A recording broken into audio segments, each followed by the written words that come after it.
ಎಲ್ಲ ಮಾಧ್ಯಮದವ್ರಿಗೂ ನಮಸ್ಕಾರ. ನಂದು ಇದು ಮೊದಲನೇ ಪ್ರಯತ್ನ. ಎಲ್ಲರಿಗೂ ಇಷ್ಟ ಆಗಿದೆ ಅಂದ್ಕೊಂಡಿದ್ದೀನಿ. ಹೆಂಗೆ ಬಂದಿದೆ ಗೊತ್ತಿಲ್ಲ. ನಾನು ಇದು 50ನೇ ಔಟ್ಪುಟ್. ಬೆಳಗ್ಗೆ ಔಟ್ಪುಟ್ ಫೈನಲ್ ಆಗಿದ್ದು. ಚೆನ್ನಾಗಿ ಬಂದಿದೆ ಅಷ್ಟೇ. ಪ್ರಯಾಣ ಮಾಡಿದ್ದೆ 2021ರಲ್ಲಿ ಕರೋನಾದ ಬಗ್ಗೆ ಮಾಡಿದ್ದೆ, ರಾಮ ಜನ್ಮಭೂಮಿ ಬಗ್ಗೆ ಮಾಡಿದ್ದೆ. ಇವಾಗ ಒಳ್ಳೆ ಸ್ಕ್ರಿಪ್ಟ್ ಬಂತು ವಿಜಯಿಂದ. ಸ್ಕ್ರಿಪ್ಟ್ ಚೆನ್ನಾಗಿದೆ ಅಂದ್ಬಿಟ್ಟು ತಿರ್ಗಾ ರಿಹರ್ಸಲ್ ಮಾಡಿ 1-2 ತಿಂಗಳು ಆಮೇಲೆ ನಾವು ಇದಕ್ಕೆ ಶಾರ್ಟ್ ಫಿಲಮ್ಗೆ ಅಂತ ಶುರು ಮಾಡಿದ್ವಿ. 5 ದಿವಸ ಶೂಟಿಂಗ್ ಮಾಡಿದ್ವಿ. ನಾಗರಬಾವಿ ಸುತ್ತಮುತ್ತ 5 ದಿವಸ. Vijaya Richa sir music director, Yathiraj sir ಎಲ್ಲರಿಗೂ ಗೊತ್ತು, Vijay hero, Harini ma'am main role ಮಾಡಿದ್ದಾರೆ. ನಮ್ಮ college friend Trishul. Technical department ಬಂದು ರವಿ ಸರ್, ಮನೋಜ್, ಎಷ್ಟು ಜನ ಇದ್ರು. Music main music Vijaya Richa sir. ಒಂದು 12 ಡೇಸ್ ಐತಲ್ಲ ಸರ್, 10 ಡೇಸ್. ಲಾಸ್ಟ್ ಮೂಮೆಂಟಲ್ಲಿ ತಿರ್ಗಾ ಹಾಡಬೇಕು ಅಂದಾಗ ತಿರ್ಗಾ ಎಲ್ಲ ಶುರು ಮಾಡಿ ಲಾಸ್ಟ್ 2 ಡೇಸಲ್ಲಿ ಹಾಡೆಲ್ಲ ಮಾಡಿದ್ದು ನಾವು ಅದರದ್ದು ಸಿನಿಮಾದ. ಮಾಡೀನಿ ಸರ್. ಎಲ್ಲ ಅಮ್ಮಂಗೆ ಗಿಫ್ಟ್ ಕೊಡ್ತಾರೆ, ನಾನು ನಮ್ಮ ಅಕ್ಕಂಗೆ ಗಿಫ್ಟ್ ಕೊಟ್ಟಿದ್ದೀನಿ ವಾಲೆ.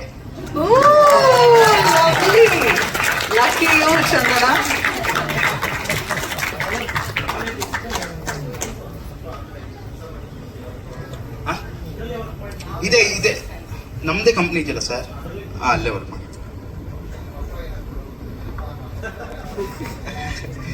ನಿನ್ನೆ ನೋಡಿದ್ ನಮ್ಮಪ್ಪ. ಅಲ್ಲಿ ತನಕ ಒಂದು ಪ್ರೊಡ್ಯೂಸ್ ಮಾಡ್ತೀನಿ ಅಂದೆ. ಎಲ್ಲ ಎಂಕರೇಜ್ಮೆಂಟ್ ಇದೆ ಅಪ್ಪನಿಂದ. ಮಾಡು, ಏನ್ ಬೇಕು ಅಂತಿದ್ರು. ದುಡ್ಡು ಬೇಕು ಅಂತ ಕೇಳಿದ್ದೆ. ಯಾರು ದುಡ್ಡು ಹಾಕಲ್ವಲ್ಲ ಅಷ್ಟೇ. ಇಲ್ಲ ನಮ್ಮ ಚಿಕ್ಕಪ್ಪ ಅಂತ ಕೇಳಬೇಕು, ಅದಕ್ಕೆ ದುಡ್ಡು ಹಾಕಿದ್ರು. ಫೈನಲ್ ಔಟ್ಪುಟ್ ತನಕ ನೋಡಿಲ್ಲ. ಡಬ್ಬಿಂಗ್ ಆದ್ಮೇಲೆ ಒಂದು ಔಟ್ಪುಟ್ ತೋರಿಸಿದ್ದೆ. ನಿನ್ನೆ ಫೈನಲ್ ಔಟ್ಪುಟ್ ತೋರಿಸಿದ್ದು.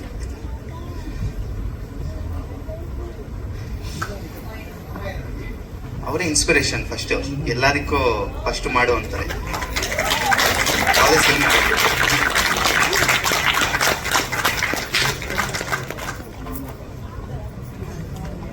ಅಷ್ಟು ಪ್ರೊಡ್ಯೂಸ್ ಮಾಡಿ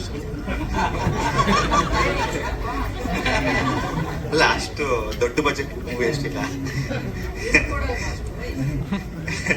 ಮಾಡಬೇಕು. ಬೇರೆ ಪ್ರೊಡ್ಯೂಸರ್ ಸರ್ ಅಂತವರು ಸಿಗ್ತಾರೆ. ನೋಡೋದಕ್ಕೆ ಪಾಪ ನಮ್ಮ ಮುದ್ದು ಕಿಲಾಡಿ ಇದೆಯಪ್ಪ ನೀನು. ಸೂಪರ್ ಸರ್ ಒಂದು ಸಿನಿಮಾ. ಅದನ್ನೇ ನಾನು ಹೇಳೋದು ಅನ್ಕೊಂಡೆ. ಫಸ್ಟ್ ಪೇರೆಂಟ್ಸ್ ಅಂದ್ರೆ ಈಗ ಒಂದು ಚಿತ್ರರಂಗದಿಂದ ಎಂಕರೇಜ್ಮೆಂಟ್ ಬರಬೇಕು, ಇಲ್ಲಾಂದ್ರೆ ಫ್ಯಾಮಿಲಿಯಿಂದ ಎಂಕರೇಜ್ಮೆಂಟ್ ಬರಬೇಕು. ಸೊ ಫ್ಯಾಮಿಲಿಯಿಂದ ಬಂದಿದೆ, ಚಿತ್ರರಂಗ ಅವ್ರನ್ನ ರಿಸೀವ್ ಮಾಡ್ಕೋಬೇಕಷ್ಟೇ ನಾವು. ಅಂತ ಹೇಳ್ತಾರಲ್ವಾ, ಸೊ ಅದ್ರ ಮೇಲೆ ಒಂದು ಲೈನ್ ಬರೆಯೋಣ ಅಂತ ನಾನು ನನ್ನ ಫ್ರೆಂಡ್ ಪ್ರಸಾದ್ ಫಸ್ಟ್ ಕುಂತ್ಕೊಂಡು ಕಾನ್ವರ್ಸೇಷನ್ ಸ್ಟಾರ್ಟ್ ಮಾಡ್ಕೊಂಡು ಬರೆದಂಥ ಕಥೆ. ತದನಂತರ ಪವನ್ ಅವ್ರಿಗೂ ಹೇಳಿದೆ, ಹಿಂಗೆ ಒಂದು ಕಥೆ ಇದೆ, ಇಷ್ಟ ಆದರೆ ಮಾಡೋಣ ಅಂತ. ಸೊ ಅದು ಹೇಳಿ ಅವ್ರಿಗೆ ಹೇಳಿದ್ಮೇಲೆ ಅಲ್ಲಿ ಸ್ವಲ್ಪ ಚೇಂಜಸ್ ಮಾಡಿ, ಇನ್ನು ಸ್ವಲ್ಪ ಇಂಪ್ರೂವ್ಮೆಂಟ್ಸ್ ಮಾಡಿ ಫೈನಲಿ ಶೂಟ್ ಆಗಿ ಇವತ್ತು ರಿಲೀಸ್ ಆಗಿದೆ. ಹೋಪ್ ನಿಮ್ಮೆಲ್ರಿಗೂ ಇಷ್ಟ ಆಗಿದೆ ಅಂತ ಭಾವಿಸ್ತೀನಿ. ಇಷ್ಟ ಆಗಿದ್ರೆ ಖಂಡಿತ ಶೇರ್ ಮಾಡಿ. Thank you. ಟೈಮ್ ಇರಲ್ಲ, ಯಾವಾಗ ಏನಾದರೂ ಹೊಳೆದ್ರೆ ಲೈನ್ ಬರ್ಕೋತಿರ್ತೀನಿ. ಬಟ್ ಡಿಸ್ಕಷನ್ ಇದ್ದಾಗ ನಮ್ಮ ಟೀಮ್ಗೆ ಹೇಳ್ತಿದೆ, ನಮ್ಮ ಸಿನಿಸ್ಟ್ ಅವ್ರು ನರೇಂದ್ರ ಅವ್ರಿಗೆ ಹೇಳ್ತಿದೆ, ಈ ಥರ ಡಿಸ್ಕಷನ್ಗೆ ಹೋಗ್ಬೇಕು ಅಂದರೆ ನೀವು ಏನೇ ಕೆಲಸ ಇದ್ರೂ ಹೋಗು, ನಿಮ್ಗೇನು ಯೂಸ್ ಆಗುತ್ತೆ, ನಿಮಗೆ ಲೈಫಲ್ಲಿ ಏನು ಅಂದ್ಕೊಂಡಿದ್ಯಾ ಅದ್ರ ಕಡೆ ಹೋಗಬೇಕು ಅಂದ್ಕೊಂಡಾಗ ನಿಮ್ಗೆ ಏನೇ ಇದ್ರೂ ಹೋಗೋ ತೊಂದರೆ ಇಲ್ಲ ಅಂತ ಹೇಳಿದ್ರು. ಪವನ್ ಅವ್ರಿಗೆ ಒಪ್ಸೋದು ಕಷ್ಟ ಏನಾಗಲಿಲ್ಲ. ಒಂದ್ಸಲ ಹೇಳಿದಾಗ ಅವ್ರಿಗೆ ಇಷ್ಟ ಆಯ್ತು ಕಥೆ, ಹಾಗೆ ಮಾಡ್ಬೋದು ಅಷ್ಟೇ. ಇಲ್ಲ, ಅವ್ರು ಯಾಕೆ ಪ್ರಶ್ನೆ ಕೇಳಿದ್ರು ಅಂದ್ರೆ ನಮ್ಮ ಜೊತೆ ಕೂತಿದ್ದು ಹುಡುಗಸ್ಕಾರ.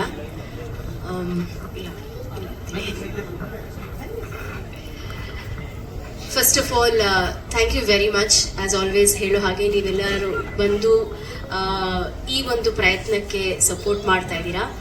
And thank you very very much Vijay ಹಾಗೂ ಪವನ್, ಈ ಪಾತ್ರಕ್ಕೆ ನನ್ನನ್ನು ಆಯ್ಕೆ ಮಾಡ್ಕೊಂಡಿದ್ದಕ್ಕೆ, ಈ ಆಪರ್ಚುನಿಟಿಗೆ thank you. Because as an artist ನಾನು ಅನ್ಕೊಳ್ಳೋದು ಯಾವುದೇ ಒಂದು ಆಫರ್ ಬಂದ್ರೂ ಇಟ್ ಈಸ್ ಅನ್ ಆಪರ್ಚುನಿಟಿ ಅಂತ. ಸೊ ನಮ್ಮ ತಂದೆ ಹೇಳಿರೋ ಹಾಗೆ ಏನೇ ಬಂದರೂ ಆದಷ್ಟು ಅದನ್ನು ಬಿಡಬೇಡ, ಬಿಕಾಸ್ ಕಲಾವಿದರಿಗೆ ಆಪರ್ಚುನಿಟಿ ಅನ್ನೋದು ಬಹಳ ಬಹಳ ಮುಖ್ಯ ಅಂತ. ಸೊ ಇದನ್ನ ಮನಸ್ಸಲ್ಲಿ ಇಟ್ಕೊಂಡು ನನಗೆ ಈ ಪಾತ್ರ ಮಾಡಿದ್ದಕ್ಕೆ ತುಂಬಾನೇ ಖುಷಿಯಾಗಿದೆ.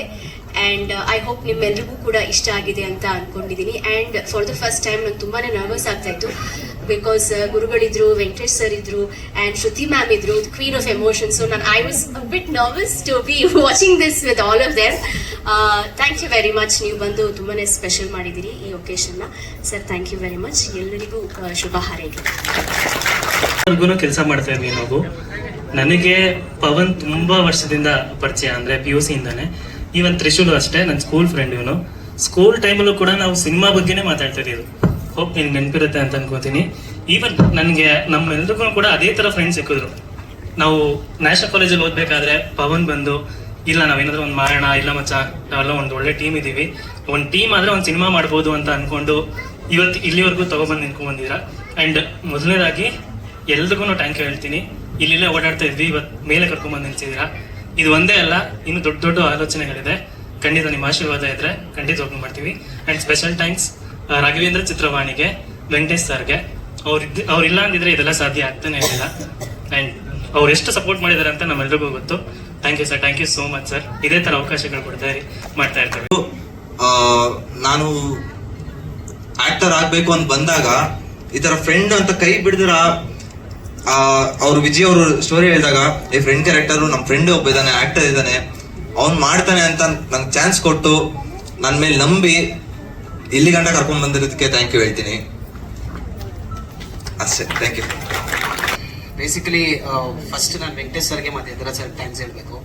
ನನ್ನ ಡೆಬ್ಯೂ ಮೂವಿ, ನಾನು ಫೀಚರ್ ಮೂವಿಗೆ ಮ್ಯೂಸಿಕ್ ಮಾಡುವಾಗಿಂದನು ವೆಂಕಟೇಶ್ ಸರ್ PR ಆಗಿದ್ರೆ ಅವಾಗ ಫಸ್ಟ್ ಸಿನಿಮಾಯಿಂದನು ಆಲ್ಮೋಸ್ಟ್ 4 ಸಿನಿಮಾ ಮಾಡಿದ್ದೀನಿ. ಅವಾಗಿಂದನೂ ಅವ್ರು ನೋಡಿದಾಗ ಅವ್ರಿಗೆ ಇರೋ ಕಾಂಟ್ಯಾಕ್ಟ್ಸ್ ಅಲ್ಲಿ ಯಾರನ್ನ ಬೇಕಾದ್ರೂ ಮ್ಯೂಸಿಕ್ಗೆ ರೆಫರ್ ಮಾಡ್ಬೋದು.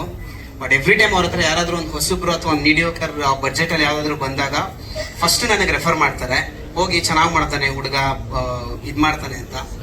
ಸಿಮಿಲರ್ಲಿ ಯತಿರಾಜ್ ಸರ್ ಕೂಡ ಯಾರೇ ಅವ್ರ ಹತ್ರ ಹೊಸಬ್ರು ಒಂದು ಸಿನಿಮಾ ಮಾಡಬೇಕು ಅಂತ ಬಂದಾಗ ಮ್ಯೂಸಿಕ್ ಅಂತ ಬಂದ ಕೂಡಲೇ ನನಗೆ ರೆಫರ್ ಮಾಡ್ತಾರೆ. Sir thank you so much. And sir ಹೇಳ್ದಾಗೆ ಹೋದ ವರ್ಷ ಸಂಜು ಸಿನಿಮಾ ಪ್ರೆಸ್ ಮೀಟ್ ಟೈಮಲ್ಲಿ ಪವನ್ ಹೇಳಿದ್ರು, ಒಂದು ಸ್ಕ್ರಿಪ್ಟ್ ಮಾಡಿದ್ವಿ ಸರ್, ಮ್ಯೂಸಿಕ್ ಮಾಡ್ಬೇಕು ನೀವೇ ಅಂತ.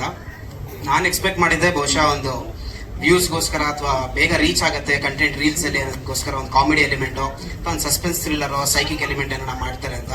ಬಟ್ ಈ ಥರ ಎಮೋಷನಲ್ ಕಂಟೆಂಟ್ ನ ಮಾಡೋದಕ್ಕೆ ಸ್ವಲ್ಪ ಧೈರ್ಯ ಬೇಕು. ಬಿಕಾಸ್ ಶಾರ್ಟ್ ಮೂವಿನಲ್ಲಿ ಅದು ಈಸಿಯಾಗಿ ತಲುಪಿಸೋದಕ್ಕೆ ಕಷ್ಟ ಆಗುತ್ತೆ ಸ್ಕ್ರೀನ್ ಮೇಲೆ ತರೋದಕ್ಕೆ ಎಕ್ಸ್ಪೆಕ್ಟ್ ಮಾಡಿರೋದನ್ನ.